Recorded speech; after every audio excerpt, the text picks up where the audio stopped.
Assalamualaikum warahmatullahi wabarakatuh. Alhamdulillah wa syukru ala ni'amillah. Urang ayeuna masih keneh tiasa ditepang dangukeun deui dina acara anu matuh kamemet urang sadayana, nyatana dina pagelaran dongeng Sunda jejer carita Aki Ruminta. Atuh sumangga kana teu acan subscribe geura subscribe heula. Ngarah langkung pogot sareng langkung semangat deui kasih mamangna dina enggoning medar ieu dongengna. Atuh ngarah teh nyangklong tingkana waktos sumangga ayeuna mah urang lajengkeun deui dongeng Aki Ruminta bagian anu katiluna. Kumaha salajengna caturkeun Ki Jamrong keur mah geus lapar hayang dahar. Kapaksa ngolah deungeuna jeung ngaliwat teh dianggeuskeun ku manehna. Sanggeus beres deker weh dahar ngan karek oge 5 huap meureunnan daharna teh ujug-ujug karasa beteungna nyeri tina liang bujalna aya anu nyurungkuy langgir-langgir laleutik campur getih nandakeun taluhna makanah geus tepi kana sasaran. Dahar oge jadi terlaju Ki Jamrong ngadon aduk songkol. Aing ngusir kasih nyungsang teh lain harti geus embung ngaku murid ka manehna, tapi hayang ngawara we sangkan mikir, sangkan hasud ngulik ilmu. Suhud meureuleun hasud sia teh nya sangkan suhud ngulik ilmu. Tapi keun lah, tapi ka mana ku aing rek diwaras heulaanan mah mending dadaran heula we ayeuna mah dadaharan ayeuna mah ngeunah-ngeunah dadaran sangul liwat jeung balado uncal maya. Ceuk Ki Jamrong samemeh kakeunaan ku santet makanah anu mungguh ampung. Ayeuna Ki Jamrong keur aduk songkol utah getih. Sangul liwat oge balik deui beteungna ngapudugdug ngebadagan dina liang bujalna teureun-eureun muncratkeun getih. Aduh panas nyeri kunaon aing jadi kieu ieu teh ceuk Ki Jamrong deui bari awakna ngagoler dina luhur taneuh suku totojer nahan ka nyeri. Burileng panon Ki Jamrong ngaburileng tinggal bobodasna wungkul sungut calangap bari ngabudah getih kentel disusul ku pating surungkuyna tumila kaluar ngaliwatan jeruk panon jeung bahamna anu masih calangap ngaluarkeun getih. Antukna ceprut panon Ki Jamrong bari jil kabeh disusul ku ngagero panjang.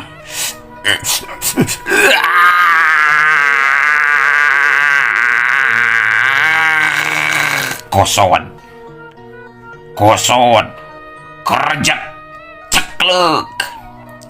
Ki Jamrong senajan ahli dina widang wela diri oge diserang secara gaib mah seetik oge taya kamampuhan pikeun ngalawan. Akhirna nyawana ngalayang korban kakejeman jeung katelengesan si nyungsang anu nitah makanah secara paksa. Lantaran makanah teh barontak hatena mah embung ngalakukeun hal kitu tapi dipaksa ku si nyungsang. Renghap harita kayaan di tempat makanah katempo makanah rumenghap bangun geus capek lumampah samemeh nyarita kapiheulaan manten ku si nyungsang anu tumanya bangun geus teu sabar hayang geura apal hasilna kumaha mah hasil tawaan teu si Jamrong teh geus payah atawa acan mah, tanya si nyungsang bari neuteub seukeut. Ngan samemeh makanah kadenge cumarita ujug-ujug kadenge sora Ki Jamrong cumarita ngandung supata pikeun si nyungsang anu langsung ngaranjug kaget. Kadengena eta sora teh puguh ku sararea pisan dibarengan ku ngagelebugna angin ngadadak datang. Jandela imah jeung panto blok-blak tutup buka sarta imahna makanah jadi ngarieg inggeung jiga rek runtuh. Nyungsang Nyungsang dengekeun ku ilaing Nyungsang, murid murtad, murid haram jada sia. Si laing geus hasil nandasa dewek ku cara nginjem tanaga batur ku ilmu telu. Dagoan akibatna Nyungsang, Andika bakal kaduhung saumur-umur deuleu. Bakal nandangan supata pikeun hukuman pikeun si laing hirup Nyungsang. Bungan wani geus ngabinasa guru sorangan. Tipe ieu keneh, Andika bakal jadi lutung hideung pikeun salilana Nyungsang. Jadi lutung hideung sarta wayana. Maneh salila jadi lutung hideung, kudu daek jadi abdina manungsa anu kaparangan jaga manggihan sia di mana bae jaga ayana. Jeung maneh oge kana wayana dihukum ku kaula jadi beurit sawah pikeun salilana deuleu sia. Rasakeun Nyungsang lutung sia, buah kana jadi beurit sawah sia, buah. Sora Ki Jamrong mungguh tarik kadengena ngandung aweuhan. Sakedet netra jiri makanah robah jadi beurit sawah. Bari budug deui disapa ku Ki Jamrong anu kungsi silih pikawano. Ampun Ki Guru, ampun. Tong nyupata jeung nyapa kuring Ki Guru. Ulah Ki Guru. Si Nyungsang lewa-lewe rek ceurik harita teh embung ngalaman nasib anu sarupa seperti makanah anu disupata jadi beurit sawah. Si Nyungsang teu malire kasih sebelu sabatur-batur anu harita kalabur ninggalkeun imahna makanah lantaran ngemu kasieun. Jeung sanajan ompok-ompakan sujud oge, si Nyungsang can sadar mun wujud awakna harita geus robah jadi lutung hideung sarta uk sorana. Tapi ceuk rasaan manehna mah, manehna teh masih keneh ngomong biasa kawas jelema. Gebeg si Nyungsang ngarenjak gruas jeung hatena peurih kacida asa digerihan ku hinis. Nalangsa taya papadana nalika nempo leungeunna geus robah wujud. Tina tungtung ramo di bulan ku bulu sarta kukuna jadi pararanjang nyilikan awakna jeung ngarampaan beungeut. Memang kayanana geus robah, sorana geus lain deui sora jalema. Habek dua leungeun si Nyungsang nenggeulan dada lantaran nafsu. Terus ngagerem nembongkeun sihung anu rangeteng. Awakna nalika nangtung harita jadi jujul nepi kana langit imah. Hiu gebro burusut. Kusakali tenggeulan leungeun si lutung hideung, imahna makana langsung runtuh. Teu nyesa ruruntuk-ruruntukna acan, mungguh rata jeung tanah. Eta kajadian teh kadengieun ku warga pangesip Pilemburan anu gancang muru nyalamperkeun ka tempat datangna sora. Barang srog narepi ka imah makana kabeh jadi pating raranjuk kaget. Komo awewe jeung barudak mah pating koceak soakeun pisan nempo aya anu ngagegag leumpang ngajauhan semu ngorondang lengkahna panjang. Aya lutung. Itu lutung euy. Lutung. Ceuk pangesip Pilemburan, lalaki awewe pahiput pada ngajorobok bari sarieun. Jeung kabeh oge taya nu wanieun ngaganggu sabab sieun paeh dibantingkeun ku eta lutung. Sabab tangtungan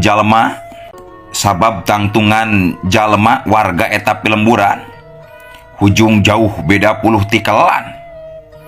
Katempona ku lutung hideung alias si Nyungsang mah katempona teh lalemet sakepeul jeung bajuna. Jolat gua jelem los. Jerim si lutung hideung terus ngiles kasilep ku rajegna tatangkalan anu meh satangtung jeung awakna. anu rajeg di sisi pilemburan. Pangeusi pilemburan kabeh meuni caroloho nalika ningali lutung hideung leungit teh. Tayan wani ngudag.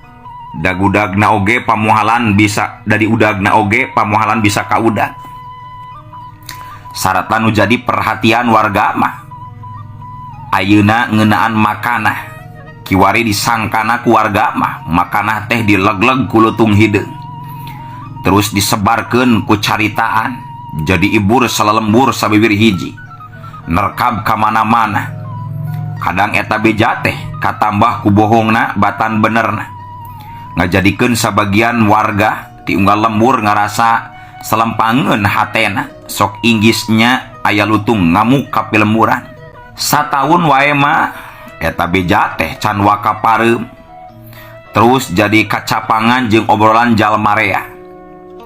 Teu kurang anu panasaran mah jeung boga kawani sarta pangabisa kabeh ngadon aririt ka guha papandayan anu kiwari kabejakeun jadi tempat cicingna eta lutung hideung. Ngan kualatan ayana eta hal teu saeutik gedena nimbulkeun nyawa jalma anu jadi korban. Sabab sing saha bae jalmana anu wani ngambah ka eta tempat sok kabejakeun tara baralik deui naninggalkeun ngaranna. Cag tunda anu kacarita sugan kahareup kasamper deui patali jeung kayan si nyungsang anu ayeuna jadi lutung lantaran disupata kuno jadi guruna. Ayeuna urang caturkeun di tempat sejen tepatna di lemburna Akiruminta nyaeta di lembur Cikoneng.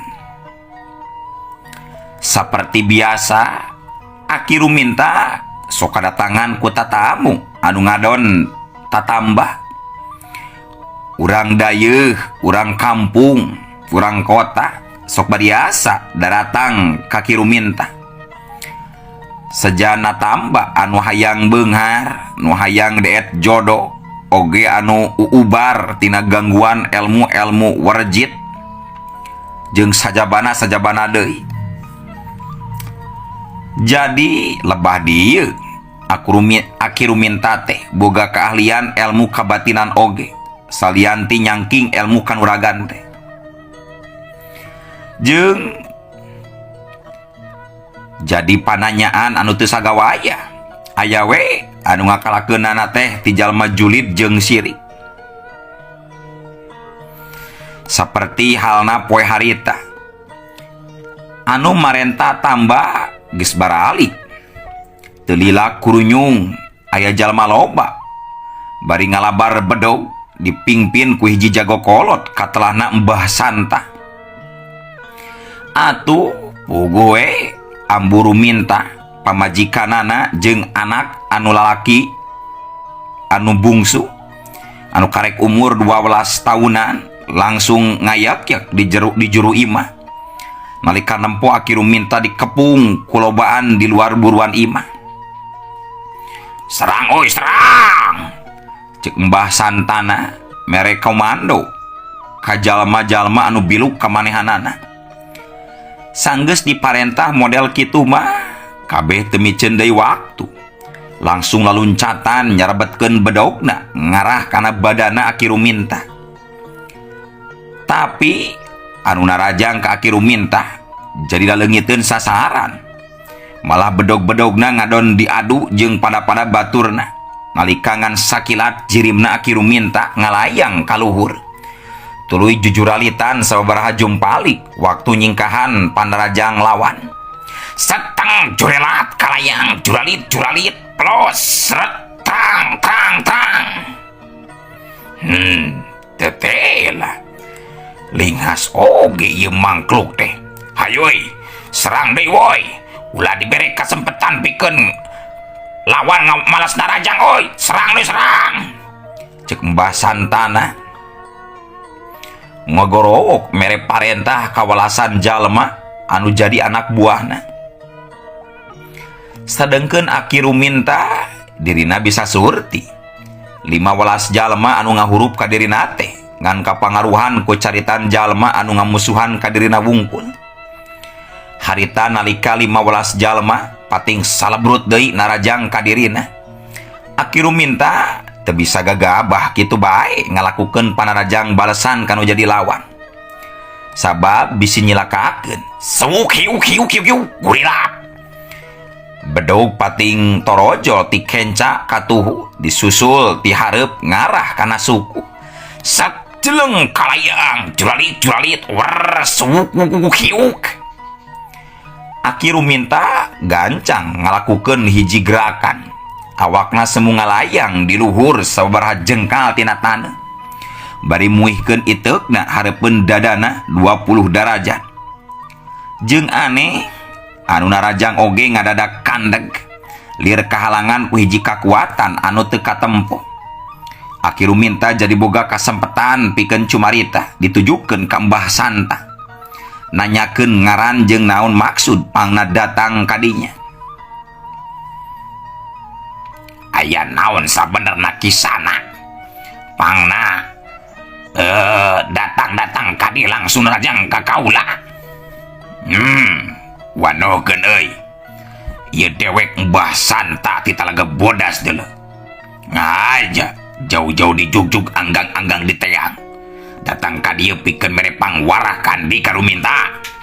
Ceuk Mbah Santa bari ngalenggak seuri. Oh, geuning jauh. Sugante urang deukeut. Naon cikan masalah nambah Santa? Make jeung ngamusuhan ka kuring sagarupa. Bari teu nyarita ngadon nginjem tanaga batur anu teu tuah teu dosa. Naon kasalahan kuring ka Andika teh Santa? Hei, Ruminta. Mun tong ngarasa pangjagona ari di dunia teh deuleu. Anu sok tatambah ka dewek jadi parindah ka si lain. Dewek jadi leungiteun pamor ku si lain Ruminta. Mbah Santa jadi leuwih kasar dina cumaritana ka Aki Ruminta. Puguh boga parasaan ceuceub jeung geuleuh ka Aki Ruminta teh. Keula kisana keula. Tong gagabah nyarita teh. Hiat wer deus ketebut. Aki Ruminta teu kebat nyaritana sabab anu narajang beuki ngagimbung. Atuh rada bea kasabaranana tuluy ngabantingkeun iteukna pikeun ngarubuhkeun lawan-lawanna anu ngahurup ka dirina ti kajauhan. Tur kabeh langsung ngarubuh maring lemah bari pating galero nahan ka nyeri. Bedogna lalesot tina ceklan masing-masing. Sajeleng jelegedeg. Saterusna Aki Ruminta turun ke handap pancuh di tempat anu kosong. Ujug-ujug waktosna kabujeng seep. Assalamualaikum warahmatullahi wabarakatuh.